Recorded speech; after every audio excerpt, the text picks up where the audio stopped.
Então vamos lá. Nós já vimos aí que Jesus, que é o Cordeiro, lá no céu, ele quebra os selos daquele grande pergaminho, que são 7 selos. O primeiro selo representa o cavalo branco, entra um cavalo branco e seu cavaleiro vitorioso, que é o próprio Jesus. O segundo selo é o cavalo vermelho, representando as guerras, as perseguições. O seu cavaleiro traz uma espada de guerra. O terceiro selo é o cavalo preto, representando a fome, porque a guerra sempre vem associada à fome. E a gente sabe que sempre houve fome no mundo, em várias partes do mundo, em várias partes do nosso país, inclusive, né? Mas representa essa fome do final dos tempos, associada à guerra, associada às perseguições. E também essa fome, com certeza ela pode estar associada à marca da besta, né? A marca da besta lá, o número 666, que será colocado na mão ou na testa das pessoas que aderirem a essa marca da besta, né? Que acreditarem na besta e deixarem de seguir a Cristo, ou nem começarem a segui-lo, né? Porque nunca o tiveram, nunca aceitaram Jesus na sua vida e não aceitam a palavra de Deus. E essas pessoas que não aceitam a palavra de Deus, elas vão colocar a marca da besta sem problema algum. Para elas vai ser uma coisa muito natural. Só que, lembra que nós falamos semana passada? Aquele que é de Deus e que não aceitar colocar essa marca, ele poderá sim passar fome, porque ele não vai ter, ou até morrer de fome, porque ele não vai ter como comprar, nem vender, nem fazer nenhum tipo de negociação que envolva dinheiro, né? Talvez ele consiga voltar à época da troca. Lembram-se que no passado, há séculos atrás, era tudo, antes de criarem a moeda, a primeira moeda, era tudo feito à base de troca. Talvez ele consiga alguma coisa assim, mas as pessoas, eu creio que não estarão dispostas, né, a fazer dessa forma, muito pelo contrário. O que os inimigos querem mesmo é ver o povo de Deus ser perseguido e morrer, né, pelo amor ao Evangelho, pelo amor a Cristo. No quarto selo vem o cavalo amarelo. O seu cavaleiro era a morte, seguida pelo inferno. Aí esse cavalo amarelo, ele se refere mais àqueles que não estão vivendo com Cristo. Então aí no caso, porque ele vem, é a morte seguida pelo inferno. A autoridade, esse cavalo amarelo tem autoridade para matar a quarta parte da terra à espada. Mata de 4 formas. Mata a espada, mata pela fome também, mata com a mortandade de pestes, de doenças, né, que vão aparecer, e também por meio de animais selvagens. A Bíblia fala aqui bestas feras, né, animais selvagens. Aí a gente até comentou, né, puxa, mas os animais selvagens não estão, principalmente esses, né, bestas feras, não estão em extinção? Os maiores, os urso, guepardo, onça, tigre, são os animais que matam mais as pessoas, né? E até elefantes enfurecidos, né? Tem gente que acha que o elefante só mata se pisar em cima. Não, ele mata também, ele persegue também as pessoas, né? Tem muitos animais selvagens ainda na terra. E a gente acha que quando chegar assim no final dos tempos não vai ter, vai estar tudo extinto, né? Nós até comentamos lá dos gatos e cachorros da Venezuela, que já não existem mais. Não é? Não são animais selvagens, não são bestas feras, mas já não existem mais, porque por causa da fome as pessoas comeram seus próprios animais.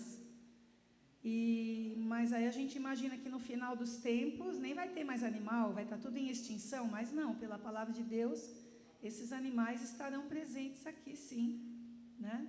E vão matar as pessoas também. Só que a gente deixa claro aqui, está bem claro aqui, que esse quarto selo, como o cavaleiro é seguido, representa a morte, né? Seu nome era morte, seguido pelo inferno, a gente entende que esse quarto selo é para aqueles que não têm a Deus, é como que um castigo, né? Para aqueles que não servem a Deus e não creem nele.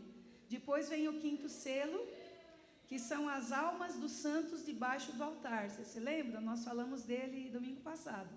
as almas dos santos debaixo do altar, lá no céu, clamando por justiça. Aqueles que já foram mortos por amor a Cristo, estão lá no céu, nesse momento, na abertura do 5º selo, debaixo do altar, clamando por justiça. Foram lhe dadas, deve ser bem grande esse altar, né? Deve ser bem grande, né? Não é assim a gente imaginar, né, um altar assim, um púlpito, assim, uma coisinha simples, como nós temos aqui na terra. Mas no céu, a palavra já diz, um grande altar de ouro, deve ser enorme, né? Porque vão haver muitas almas ali. Para caber debaixo do altar, deve ser muito grande esse altar, realmente. E foram lhe dadas vestes brancas, naquele momento da abertura do selo, e lhes foi pedido que eles ainda descansassem por um pouco de tempo, até que se juntassem a eles as almas dos seus outros irmãos em Cristo, que ainda seriam mortos na terra, né? Na terra, eles tinham, no caso, vestes pretas, porque todo mundo que ia ser morto, aqui está dizendo isso em Apocalipse, iria usar vestes pretas. Só que no céu eles recebem vestes brancas, né? Que mais para frente nós vamos ver aqui toda a simbologia da veste branca.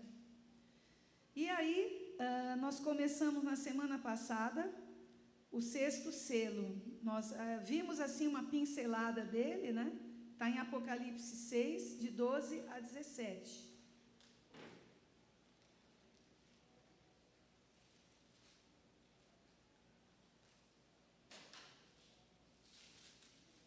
Depois o Márcio vai me ajudar aqui, lendo uns textos aqui na frente. Vamos ver se dá certo. Apocalipse 6, de 12 a 17. Diz assim: Vi quando o cordeiro quebrou o 6º selo. Houve um grande terremoto, o sol se tornou negro como pano de saco feito de crina. A lua ficou toda vermelha como sangue, as estrelas do céu caíram sobre a terra, como a figueira deixa cair os seus figos verdes, quando sacudida por um vento forte. Aqui a gente entende que a terra foi como que sacudida, né?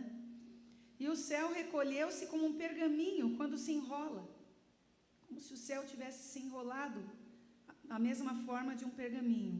Então todos os montes e as ilhas foram movidos do seu lugar.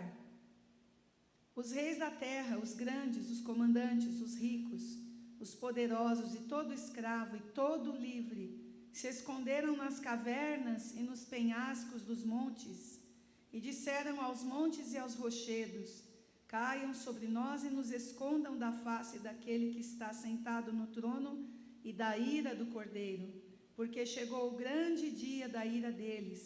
E quem poderá subsistir? Olha, eles mesmos que estavam fugindo chegam a essa conclusão: quem poderá subsistir? Quem lhes poderá suportar? Tamanho o seu poder e autoridade. Então, no fundo, as pessoas que não têm a Deus vão acabar reconhecendo. Elas sabem, elas só bem o reconhecimento, né?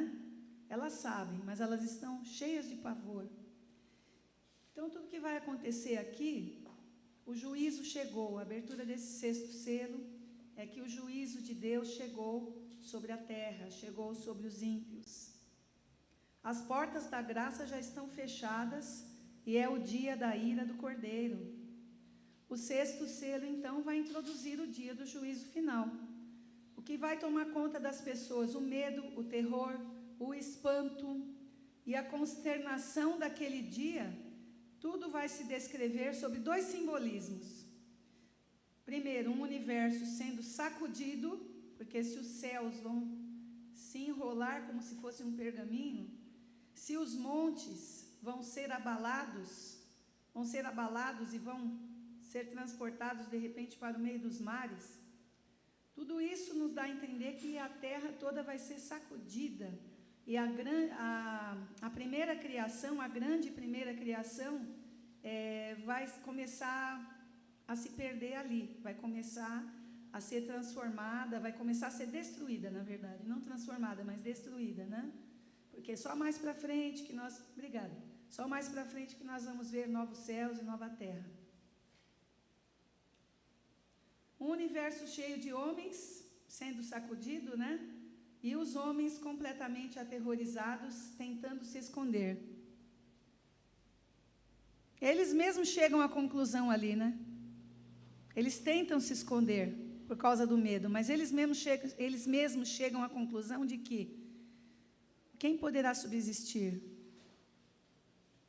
É uma tentativa só, mas no fundo eu acho que eles já sabem que não vai dar certo eles se esconderem ali, porque tudo vai acabar.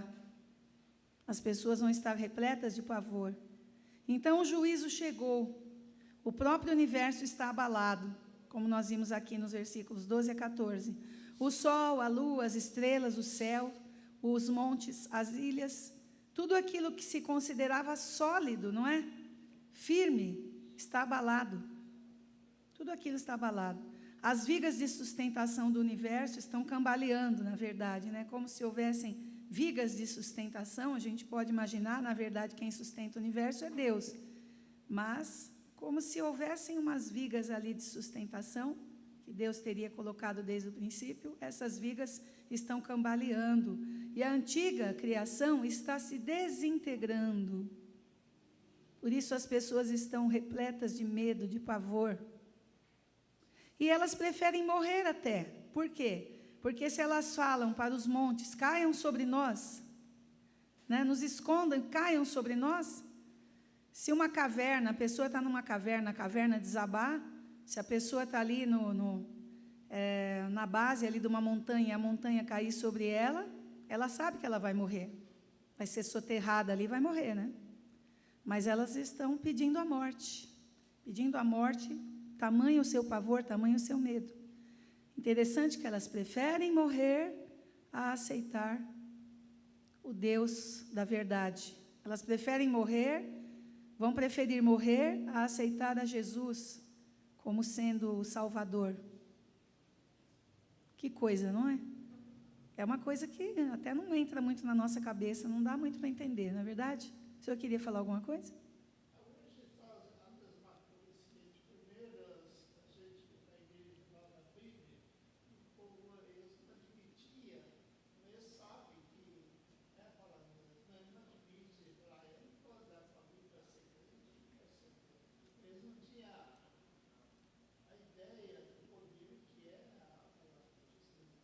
Sim. É complicado, porque assim, o senhor Adier está falando assim, que muitas pessoas sabem que a Bíblia é a palavra de Deus, mas não conseguem assim, admitir ou entregar a vida totalmente a Deus. Mas por que isso? Porque as coisas do mundo, as coisas desse século, né, como diz a palavra, acabam sendo atrativas. Acabam cegando as pessoas, acabam sendo mais atrativas as pessoas. Muitas vezes, muitos se apegam principalmente aos bens materiais, não é? É totalmente o contrário de se apegar a Deus, porque nós precisamos de bens materiais para nos servir, e não nós para servirmos a eles, né? É aí que entra, no caso, a idolatria. Muitas vezes, um carro novo, não é errado você ter um carro novo, não é errado você ter sua casa própria, mas contanto que isso tudo não se tornem elementos idolatrados, porque muitas vezes a pessoa idolatra os bens que tem dentro de casa, né? Por que existe muitos roubos assim? A gente até vê muito em filmes isso, roubos de pinturas famosas, de telas famosas, de pintores da antiguidade, né? Eles roubam museus. Por quê? Teve umas que até hoje nunca foram encontradas, e muito menos, se encontradas, não foram totalmente recuperadas, né? Sobrou só alguma pouca coisa delas.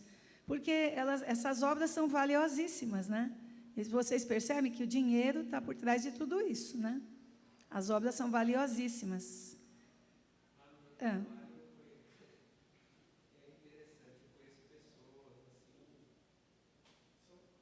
Quer falar aqui?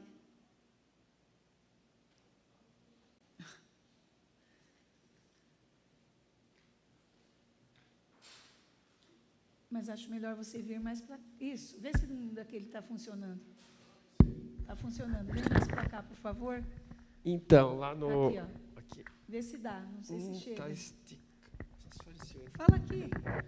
Fala aqui nesse meu. Pode falar aqui, ó. Do teclado, ó. Esse aqui, ó. Esse? Isso. Então, lá no meu trabalho, que eu já faz um tempo que eu estou lá já, eu lido com diversos tipos de pessoas, diversos níveis culturais. Mas interessante que tem pessoas que tratam o dinheiro como se fosse um filho. Uhum. Então, se perdeu, aplicou dinheiro, se perdeu lá na aplicação lá, foi... E sim, a pessoa fica...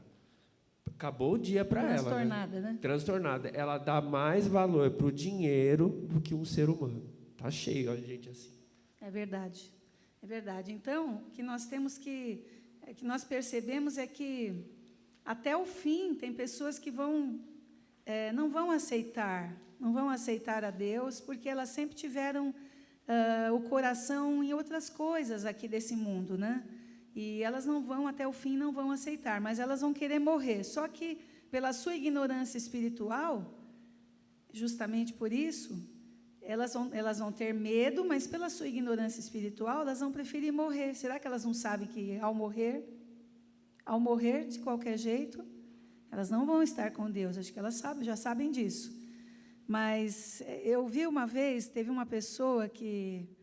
Não foi uma pessoa assim que eu vi pessoalmente assim falando, mas eu li um comentário de alguém que falou assim: morrer e ir para o céu, que para o céu nada, deve ser um lugar chato para caramba, desculpe a expressão que eu estou usando aqui, mas ela usou essa expressão, deve ser um lugar muito chato, porque fica lá de roupa branca, que nem anjinho, é muito chato, eu gosto mesmo das minhas baladas, eu gosto mesmo da minha vida, das coisas que eu tenho aqui, né? E a pessoa até alegou preferir ir para o inferno, porque o inferno, na visão dela, seria muito mais divertido. Na visão dela, ela não conhece a palavra, né? E não sabe que é um lugar de tormentos, né? Infelizmente.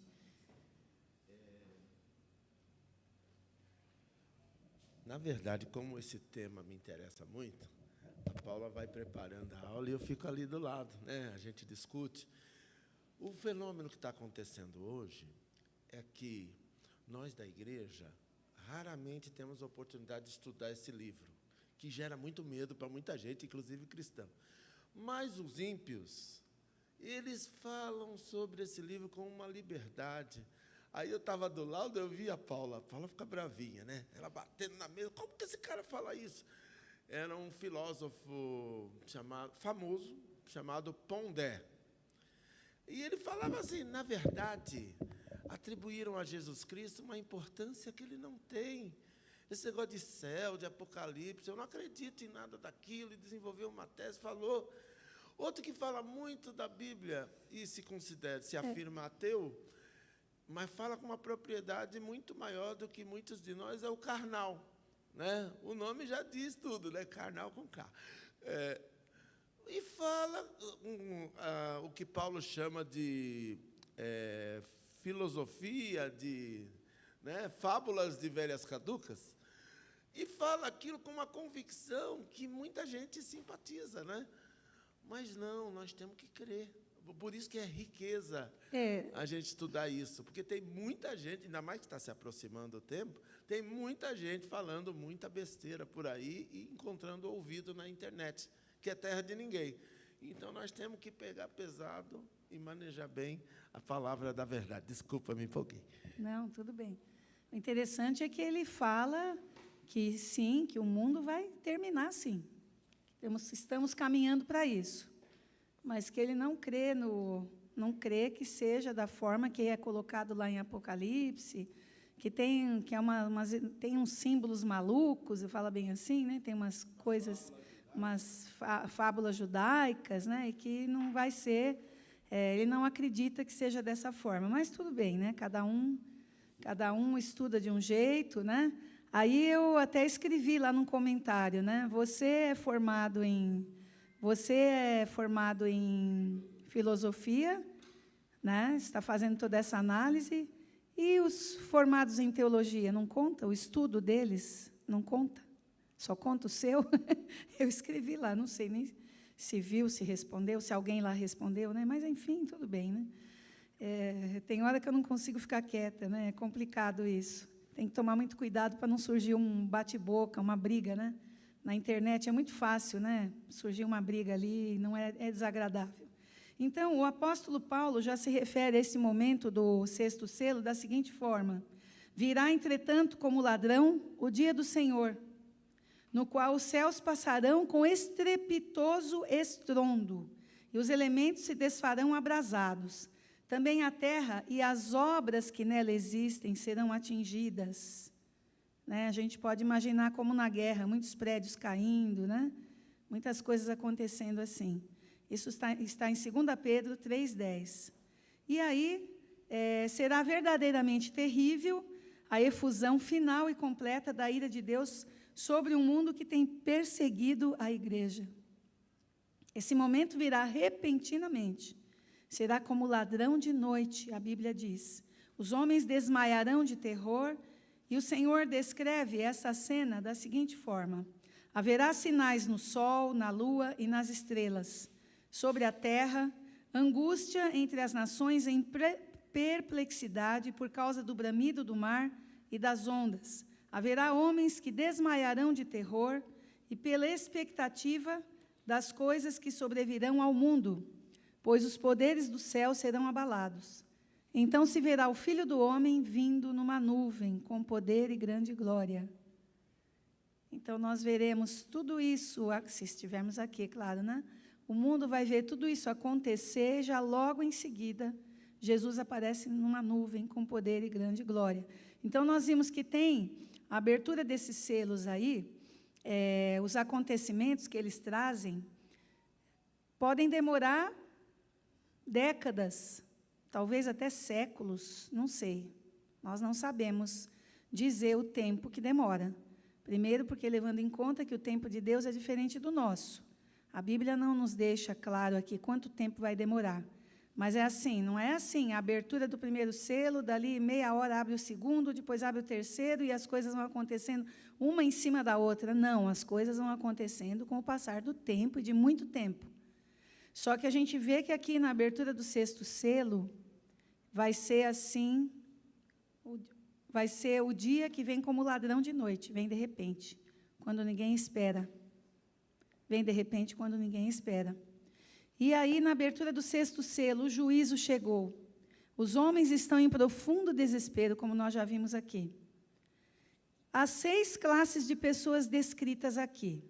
Da mesma forma que tinham 6 classes de elementos abalados. Então, há 6 classes de pessoas descritas: reis, grandes, comandantes, ricos, poderosos, escravo e livre.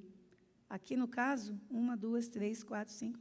Aqui 7, né? Mas quando fala grandes, já envolve aí os reis, os comandantes, os ricos, os poderosos, são os grandes, né? Os escravos e os livres também. Porque lembra que nós falamos? A escravidão continua existindo, né? Em pleno século XXI. Quantas pessoas são exploradas, não é? A exploração continua existindo, infelizmente. João vê nessa imagem do terror universal todos os ímpios sobressaltados de um repentino terror, tentando fugir e se esconder do Deus irado. Os homens estão buscando um lugar para se esconder, como nós já vimos aqui. Mas para onde o homem pode fugir e se esconder de Deus? Eles tentam as cavernas, né? As montanhas, no meio das rochas. Impossível. Não adianta, eles não podem se esconder de Deus. Eu lembro quando eu era criança, eu fazia uma brincadeira assim, que eu ouvi falar na igreja, né? Que ninguém pode se esconder de Deus. Acho que foi até esse texto aqui. Eu não entendia nada, né? Uma criança entender escatologia, né? E a gente não pode se esconder de Deus. Aí eu fazia assim, com o meu dedo. Ai, será que se eu colocar a ponta do dedo aqui, assim, ó, fechar a minha mão? Aí eu falava, não adianta, Deus vai ver a ponta do meu dedo. Eu fazia isso e falava para os amiguinhos, né? Olha, se a gente fizer assim, ó, ninguém pode se esconder de Deus.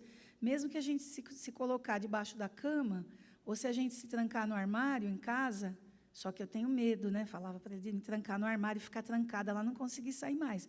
E se eu colocar a ponta do meu dedo aqui no escurinho, aqui fechada, dentro da minha mão, não adianta. Mesmo assim, Deus vai saber. Deus vai ver a ponta do meu dedo aqui, fechada dentro da minha mão. Então, eram as conversas que a gente tinha lá junto com as crianças da igreja, né? Até com os amiguinhos de escola.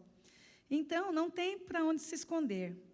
E esse é o primeiro instinto do pecador. Ao invés de ser um instinto para se arrepender, não, é para se esconder. E essa tem sido sua desesperada atitude desde o Éden. Não é? No Éden também. Eles se esconderam, porque fizeram aquilo que Deus... Desobedeceram a Deus, né? Fizeram o que não era para ser feito.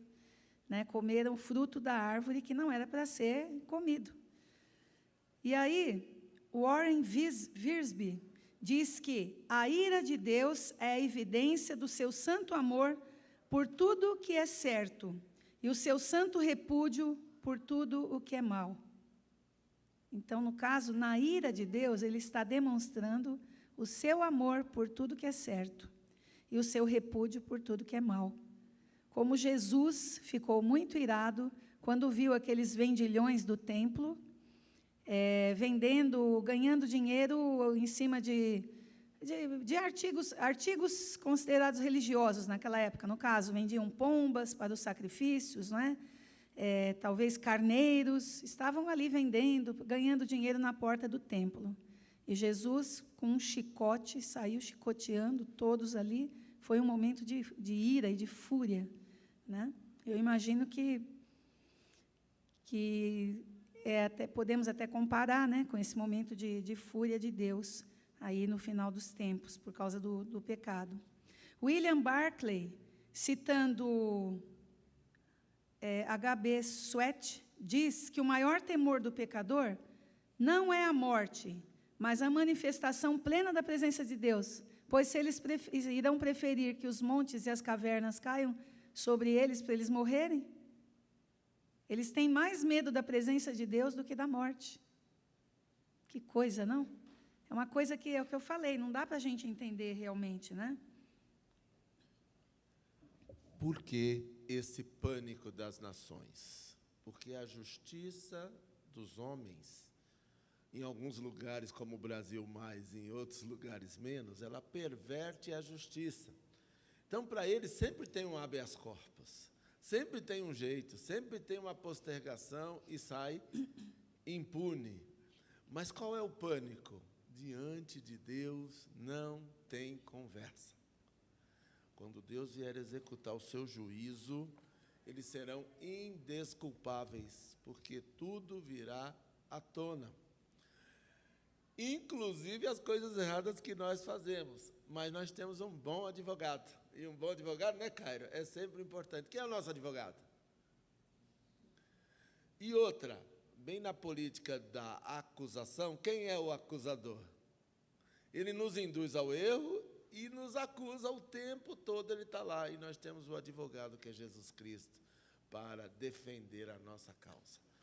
Então, é fascinante o Apocalipse, porque você vai ver essa coisa que a gente fica indignado.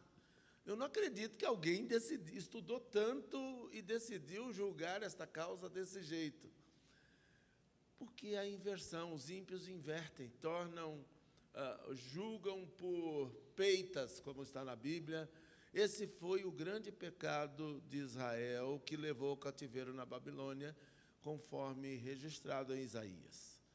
Deus não suporta injustiça, iniquidade, que é pecado de crente, associado a culto solene.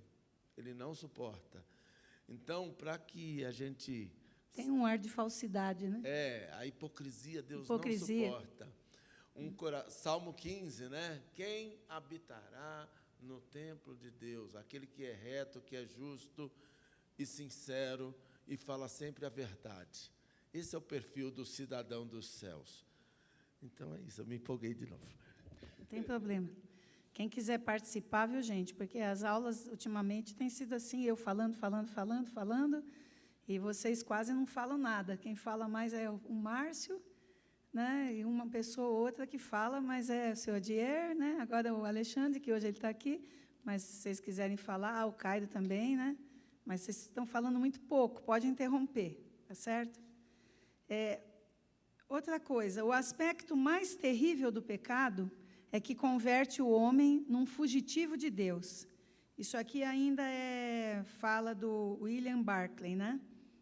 Mas agora, nem caverna, nem a morte podem escondê-los desse encontro com Deus. Nada pode escondê-los. O tempo da graça acabou. A abertura do 6º selo, o tempo da graça acabou. Aqueles que não buscaram a graça encontrarão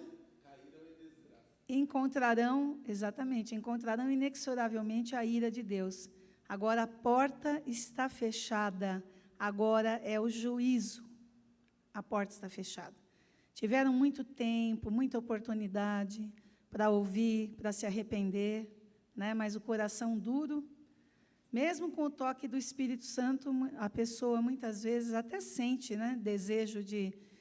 Assim, até sente o toque do Espírito Santo falando, sente Deus falando, mas as coisas do mundo são mais atraentes do que o próprio Deus.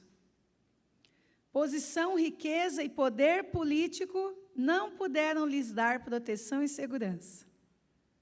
Não é? E interessante é que Deus, tem um versículo na Bíblia, não me lembro, referência não é minha praia, nunca lembro as referências. Eu lembro o versículo, mas não sei onde está. Que diz que Deus não tem prazer na morte do ímpio, porque Ele ama, Deus é um Deus de amor. Ele quer que todos se convertam, que todos se convertam. O que é conversão? Mudança de caminho, mudança de rumo.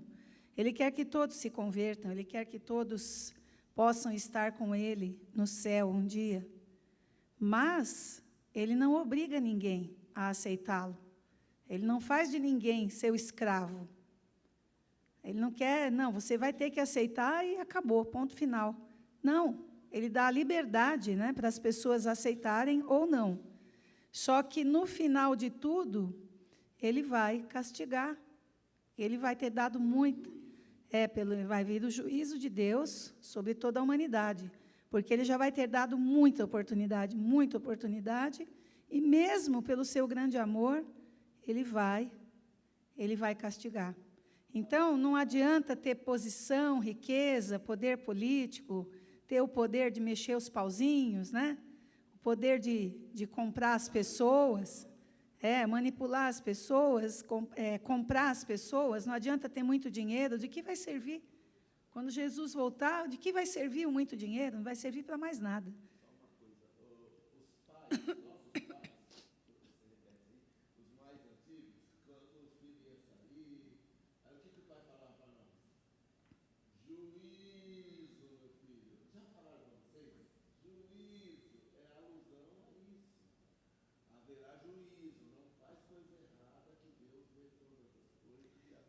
Eu já vejo de outra forma a interpretação dessa palavra. Né? O Márcio está falando aqui que quando nós éramos crianças ou adolescentes, né? Você vai sair, meu filho, juízo, juízo. Essa palavra juízo, talvez o pai estivesse querendo lembrar que haverá um juízo, né? Sobre tudo que você vai prestar contas, né? Mas eu também vejo de outra forma, juízo, ou seja, pense, julgue as suas ações, se serão certas ou erradas. Não deixe, né? Tenha juízo, ou seja, julgue, pense antes de fazer ou de falar qualquer coisa. Né? E também haverá um juízo, sim. Então, absolutamente nada pode evitar que os homens enfrentem o tribunal de Cristo. Nada. Porque Ele é quem tem todo o poder. Não tem no céu e na terra. Tem todo o poder no céu e na terra. Nada vai poder impedir esse juízo, esse tribunal de Cristo. Importa que todos compareçam perante o justo juiz de toda a terra. Bom, esse foi o 6º selo. Agora, ainda dentro desse 6º selo, outras coisas vão acontecer. Por isso que eu falei que não vai dar para nós chegarmos ainda no 7º e último selo. Então, lá em Apocalipse 7, de 1 a 17, vou fazer a leitura desse texto, ele vai falar dos 144 mil selados de Israel. e de todas as interpretações que há sobre isso. Apocalipse 7, de 1 a 17 é todo o capítulo. Os 144 mil selados de Israel. Depois disso, vi 4 anjos em pé, nos 4 cantos da terra. E eu vou lendo, eu não sei vocês, mas conforme eu vou lendo, eu vou assim, vai passando um filme na minha cabeça. Vocês também são assim? Dizem que nem todo mundo vê dessa forma, né? Mas assim, eu vou vendo um filme passando na minha cabeça, assim, já vou imaginando os anjos, né? Então, depois disso, vi 4 anjos em pé, nos 4 cantos da terra, segurando os 4 ventos da terra, para que nenhum vento soprasse sobre a terra, nem sobre o mar. Gente, já pensou que abafado que vai ficar? Nem sobre árvore alguma. Vi outro anjo que subia do nascente do sol, tendo o selo do Deus vivo. Ele gritou com voz bem forte aos 4 anjos, aqueles que tinham recebido poder para causar dano à terra e ao mar, dizendo: não danifiquem nem a terra, nem o mar, nem as árvores, até marcarmos com um selo a testa dos servos do nosso Deus. Dos servos, hein? Então ouvi o número dos que foram marcados com selo. Eram 144 mil, de todas as tribos dos filhos de Israel. Da tribo de Judá foram marcados com selo 12 mil, da tribo de Ruben, né? Da tribo de Gade, eu estou correndo aqui na leitura, tá? Da tribo de Azer, da tribo de Naphtali, de Manassés, Simeão, Levi, Issacar, Zebulon, José e Benjamim. De todas essas tribos foram marcados 12 mil, né? A visão dos glorificados, no versículo 9. Depois dessas coisas, vi e eis grande multidão que ninguém podia contar. Grande multidão, gente, de todas as nações, tribos, povos e línguas, em pé, diante do trono e diante do Cordeiro, vestidos de vestes brancas, com ramos de palmeiras nas mãos. E clamavam com voz forte, dizendo: ao nosso Deus, que está sentado no trono, e ao Cordeiro pertence a salvação. Todos os anjos estavam em pé rodeando o trono, os anciãos e os 4 seres viventes. Lembra dos 24 anciãos? Mais os 4 seres viventes, que nós ainda vamos voltar para estudar mais para frente. E diante do trono se prostraram sobre o seu rosto e adoraram a Deus, dizendo: amém. O louvor, a glória, a sabedoria, as ações de graças, a honra, o poder e a força sejam ao nosso Deus para todo sempre. Amém. Um dos anciãos tomou a palavra e me perguntou: quem são e de onde vieram estes que estão vestidos de branco? Respondi: o Senhor sabe. Um dos anciãos veio perguntar para João. E João respondeu: o Senhor sabe. Então ele me disse: estes são os que vêm da grande tribulação, que lavaram suas vestes e as alvejaram no sangue do Cordeiro. Por isso, estão diante do trono de Deus e o adoram de dia e de noite no seu santuário. E aquele que está sentado no trono estenderá sobre eles o seu tabernáculo. Jamais terão fome, nunca mais terão sede. Não cairá sobre eles o sol, nem qualquer outro calor forte, pois o Cordeiro que está no meio do trono os apacentará e os guiará para as fontes da água da vida. E Deus lhes enxugará dos olhos toda lágrima. Muito bem. Eu vejo assim tão claro esse texto, não é? Porque a gente já entende, né, que eles estão ali no céu e, ao mesmo tempo, vocês percebem que a abertura desse 6º selo são acontecimentos na terra e também no céu, né? Os da terra, nós já vimos aqui, e tem também os acontecimentos do céu, que são esses aí. Multidões vestidas de branco, louvando a Deus, louvando ao Cordeiro, ali no céu. Né? Então, vejam que tem aparece o número 4 aqui.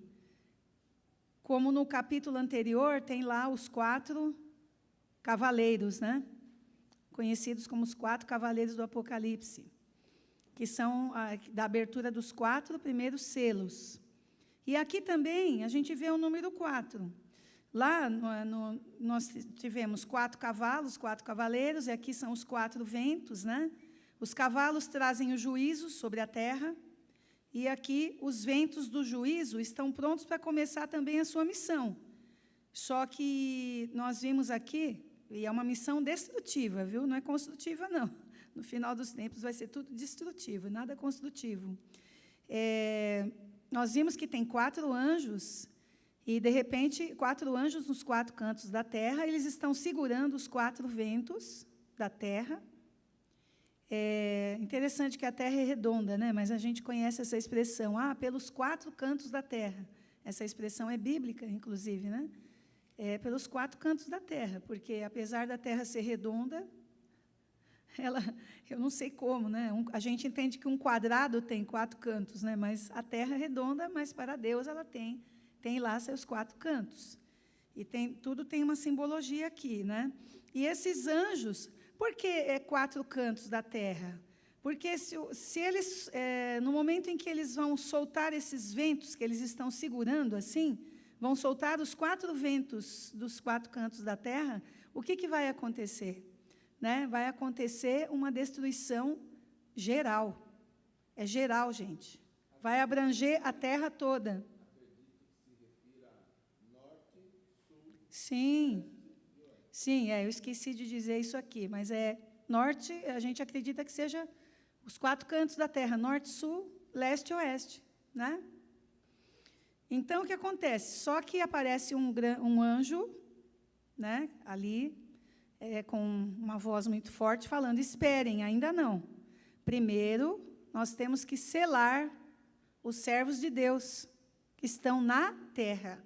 Os servos de Deus que estavam na terra, né? E aí a gente vê que a hora que esses ventos estiverem circulando, ninguém vai escapar, não. Ninguém vai escapar na terra.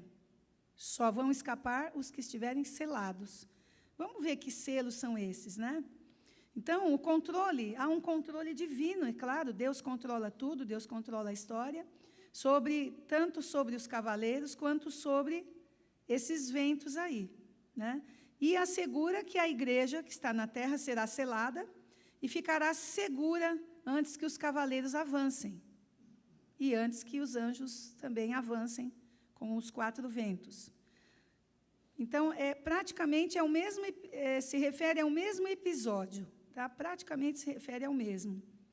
A destruição desabará sobre o mundo, mas a igreja é indestrutível. Porque, como nós já vimos aqui em textos anteriores, mesmo que os servos de Deus venham a ser mortos, venham a ser sacrificados, o que acontece aqui? Por que a igreja é indestrutível? Ela pode ser destrutível na carne, só que não, no seu espírito não, porque ela estará eternamente com Deus. Então, mesmo que ela seja destruída na terra, ela irá para o céu. Simplesmente ela vai mudar de endereço. Não é? A sua primeira casa vai ruir, a sua casa aqui na terra, né? Tudo aqui vai ser destruído, mas ela já tem uma outra casa, uma casa nova para poder viver. Então, Deus faz distinção entre o seu povo e os ímpios, conforme o versículo 3. Antes que venha esse tempo de terror e devastação, os fiéis têm de ser marcados com o selo de Deus, os fiéis que estiverem aqui na terra.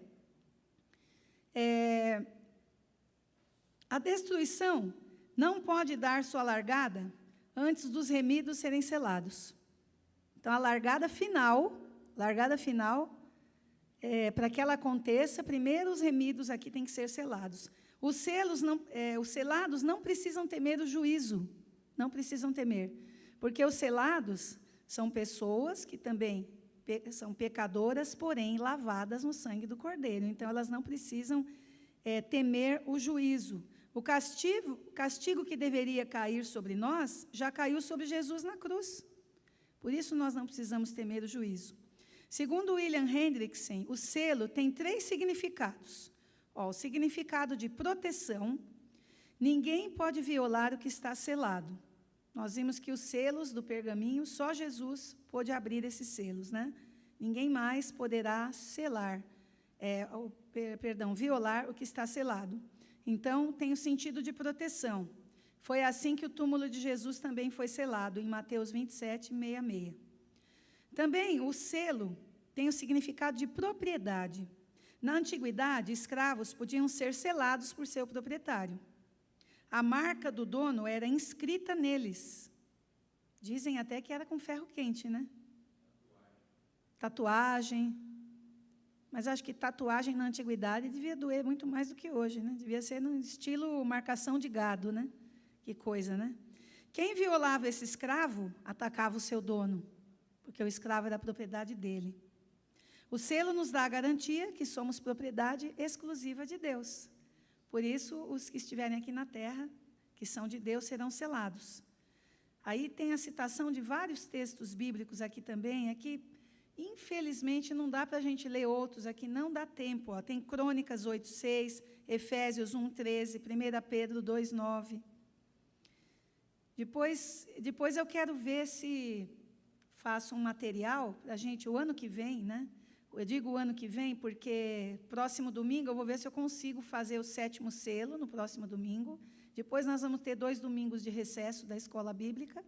E estamos pensando aí, talvez, nós vamos ainda conversar com os presbíteros, com os professores, talvez mais 2 domingos, não é certeza, tá, irmãos? Mas 2 domingos de recesso nós vamos ter. Aí o ano que vem, eu não sei se logo de cara a gente vai pegar de novo o Apocalipse, ou vai dar um tempo para descansar, porque é bem assim, é até um pouco exaustivo, não só para o professor, mas para os alunos também, né? Podemos dar um tempo, entrar com outros temas, e aí, para descansar um pouco do estudo de Apocalipse, depois a gente pode voltar com esse resumão, que eu vou pedir ajuda para a Flavinha, para alguém me ajudar, para eu poder projetar esse resumo aqui, e a gente rever, inclusive ver aquela parte lá da interpretação das 4 criaturas, que nós não vimos, porque eu estava tão assim, imbuída em falar sobre os cavaleiros do Apocalipse e os 7 selos, que eu acabei, sem querer, no interesse de fazer essa parte, eu acabei pulando a parte da interpretação das 4 criaturas, né, que tem cabeças de animais e tudo mais. Então, a gente ainda vai ver isso daí. Não é que eu esqueci assim, não é que eu esqueci. Eu tinha outro objetivo, mas aí eu comecei a me empolgar e achar interessante a gente ir caminhando por todo o Apocalipse, né? Então, é isso. Deus... Então, eu falei aqui dos 3, as 3 marcas do selo, né? As 3 propriedades do selo. No caso, a ideia de propriedade, a ideia de... Eu falei de 2 só, né? Genuinidade. Ai, gente, eu me perdi aqui. Espera aí, minha vista está... Ah, tá. A minha vista está meio embaçada. Hoje eu vou olhar o que eu anotei e eu me perco. Primeiro, o selo tem 3 significados. Eu falei da proteção, né? Da propriedade, a ideia de propriedade. Aí o último é genuinidade. O que está selado não pode ser adulterado. É genuíno, né? Não pode ser alterado. Como Esther 3:12 também. Deus livra o seu povo na tribulação e não da tribulação, como muitos acreditam. No versículo 14. Todos os textos que tratam da segunda vinda de Cristo mostram que a igreja não será arrebatada secretamente antes da grande tribulação. Como tem hinos, né, tem até hinos que cantam, que na sua letra falam sobre isso, que a igreja vai ser, né? Aquele que fala, 2 no campo a trabalhar, 1 será levado, né? Tem esse texto assim. Mas isso é para o momento do arrebatamento, não quer dizer que vão ser secretamente, né? A igreja será poupada na tribulação e não da tribulação, conforme Mateus 24, 29 a 31, 2 Tessalonicenses 1, de 1 a 10, que aí depois eu vou colocar esses textos aqui para vocês. No dia, de repente, vocês vão poder até anotar, ou a gente pode até reproduzir. Vamos ver o que a gente vai fazer, né? Então, aqui nós temos a resposta à pergunta dos ímpios. Quem poderá suster-se diante do Deus irado? Quem poderá? Né? A resposta da Bíblia é aquele que foram selados como propriedade de Deus. Só eles poderão. E estarão em pé diante do trono, com vestes brancas e palmas nas suas mãos, celebrando a Deus eternamente. Os salvos terão 3 tipos distintos de glória. Olha só. Primeiro, a glória da sua aparência, vestiduras brancas e palmas nas mãos. A glória da sua aparência. Segundo, a glória do seu serviço. Estarão diante de Deus em contínuo serviço litúrgico, louvando a Deus. E terceiro, a glória do seu lar eterno, comunhão com Deus e provisão celestial. William Hendrickson, falando sobre a bem-aventurança dos remidos na glória, diz que os redimidos descansam, veem a face de Cristo, ouvem, agem, desfrutam de prazeres, vivem e reinam. Não é? Isso é maravilhoso. E o William Barclay diz que há 3 elementos nesta visão do capítulo 7. Primeiro, uma advertência. Tempos difíceis estão pela frente. Isso aí nós já estamos careca de saber, né? Será o tempo da grande tribulação, nós já sabemos. Segundo, também uma segurança. Os selados jamais serão condenados com o mundo. Podem ser mortos aqui no mundo, mas jamais serão condenados com o mundo. Passarão pelas provas vitoriosamente. E terceiro, uma recompensa. Os que lavaram suas vestiduras no sangue do Cordeiro desfrutarão da bem-aventurança eterna. Então, primeiro, né, vamos ver aqui os 3 elementos da visão do capítulo 7. A advertência de que tempos difíceis virão pela frente, a segurança de que os selados não serão condenados com o mundo, né, e a recompensa de que eles lavaram as suas vestiduras no sangue do Cordeiro e desfrutarão da bem-aventurança, da felicidade eterna.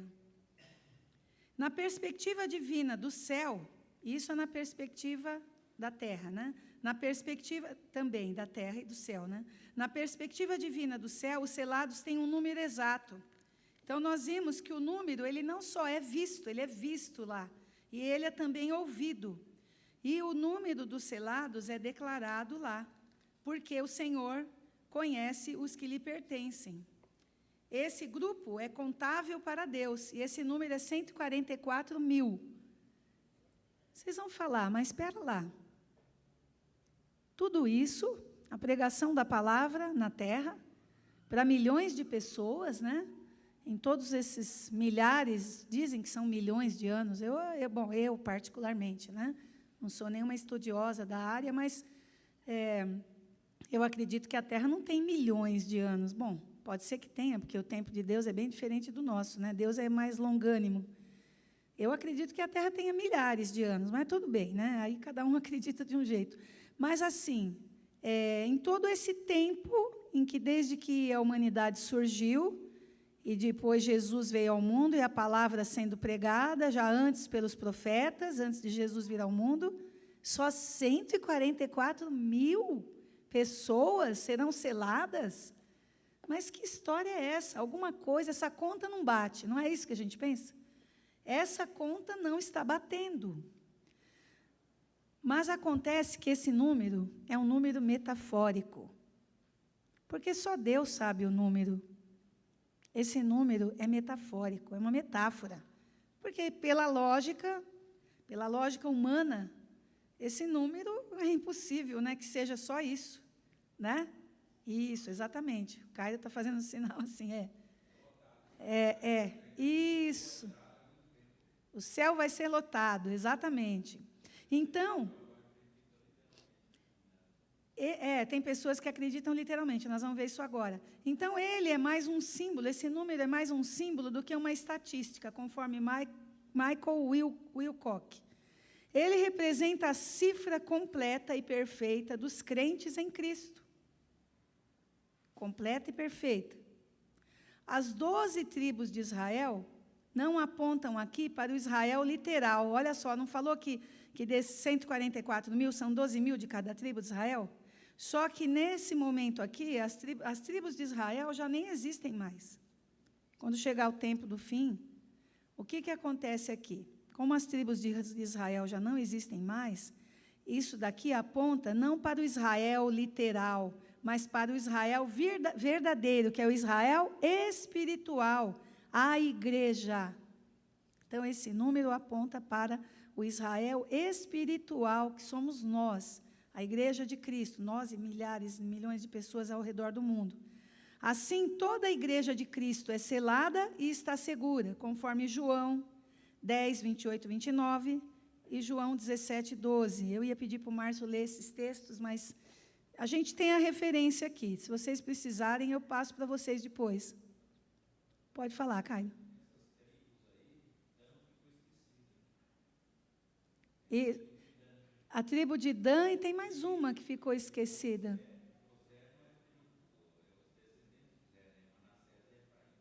Isso.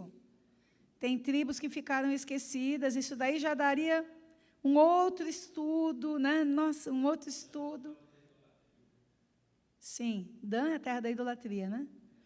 Então, já nem existem mais essas tribos aqui, né? Mas essas tribos, no caso, esses selados, esse Israel não é o Israel literal, é a igreja, é o Israel espiritual. E há 3 interpretações principais sobre o significado desses 144 mil. Com todo respeito, eu vou citar aqui, né? A primeira interpretação que ele coloca aqui é dos testemunhas de Jeová, né? A primeira interpretação, eu estou citando aqui, né? Mas isso é um fato, é a interpretação que eles fazem, tá? Então, eles interpretam entendem que a igreja que vai morar no céu são só 144 mil que foram selados, né? Apenas esses 144 mil vão morar no céu. Mas todas as demais criaturas que também receberão a vida eterna não terão parte na igreja, mas viverão nesta terra, sob o domínio de Cristo e sua igreja nos céus. Então, quer dizer que Cristo vai estar aqui na terra, nessa interpretação, e a igreja vai estar lá no céu. Vai ficar os 144 mil, que é a igreja de Cristo. Eles colocam assim, na interpretação deles, né? E os outros são criaturas, não são a igreja, criaturas salvas. Muito, assim, é muito difícil para nós, né? Porque a palavra não nos dá margem para essa interpretação, né? E aí, essa é a interpretação deles, tá? Então, Cristo vai viver dissociado, vai ficar dissociado da sua igreja, a igreja vai ficar lá no céu. Oi? 2 casas, 2 casas. Então, é muito complicado entender dessa forma, né? Conforme a palavra, é muito complicado entender assim. Bom, interpretação, gente, eu fui professora de português muitos anos, e eu era professora de língua portuguesa, de interpretação, de produção de textos e tudo mais. Interpretação é uma matéria, assim, complicada. Quando você vai ler um poema, né, cada um vai interpretar de um jeito. Principalmente por quê? Porque...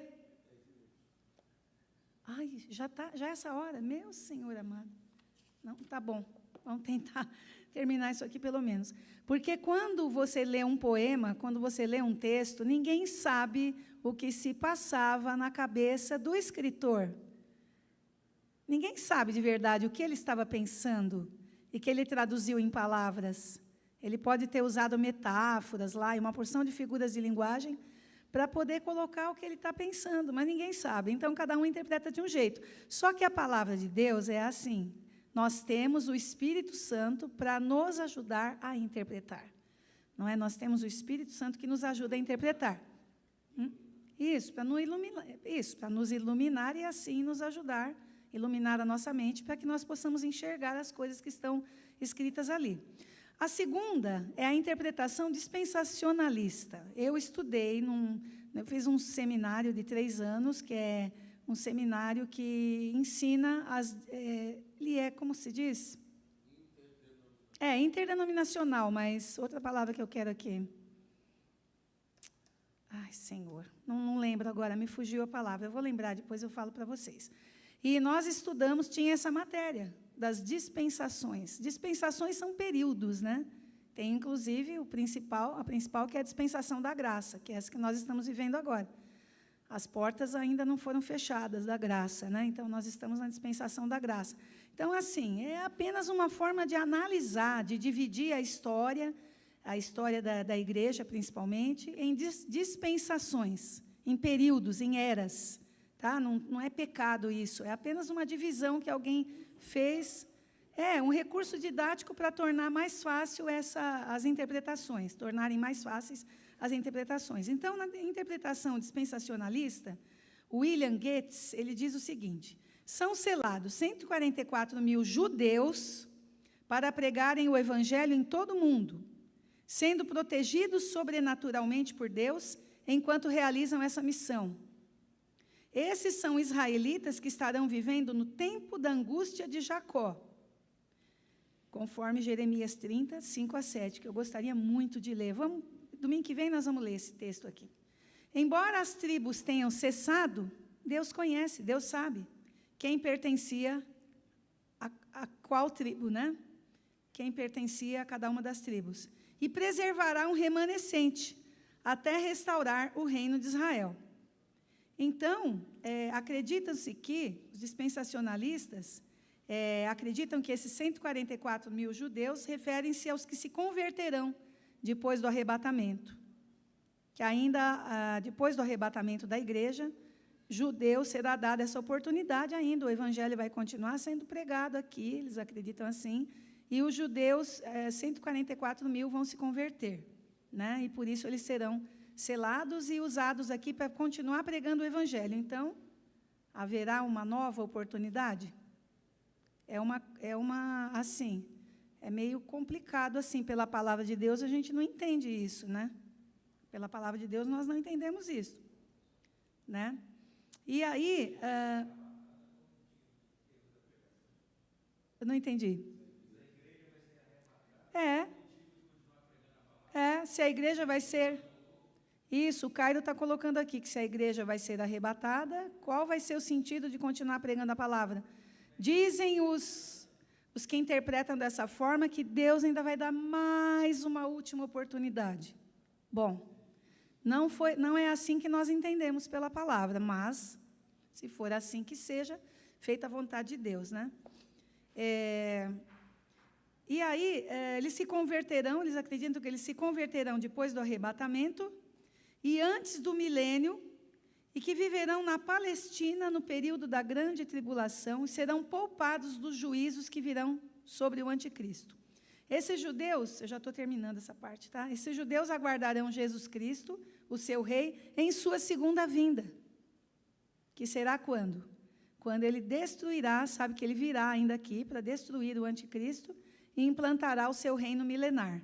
Então, aí também tem as teorias dos pré-milenistas, os que acreditam que nós estamos vivendo antes do milênio. Tem a teoria dos